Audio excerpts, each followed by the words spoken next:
Optimizing graphics settings in Red Dead Redemption 2 can enhance your gaming experience by improving performance and visual quality. Follow these steps to adjust your settings effectively.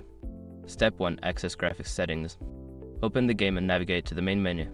Select Settings, then go to the Graphics tab to view all available options for customization. Step 2. Adjust resolution.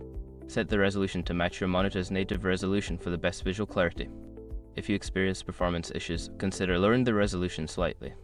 Step 3. Modify texture quality. Choose a texture quality setting based on your system's capabilities. If you have a powerful graphics card, select High or Ultra. For lower-end systems, Medium or Low may provide better performance. Step 4. Tweak anti-aliasing. Anti-aliasing smooths out jagged edges in the game. Experiment with different settings like FSAR or MSA to find a balance between visual quality and performance. Step 5. Enable VSync and frame rate limits. Turn on VSync to prevent screen tearing and set a frame rate limit that matches your monitor's refresh rate. This can help stabilize the performance and improve the overall gaming experience.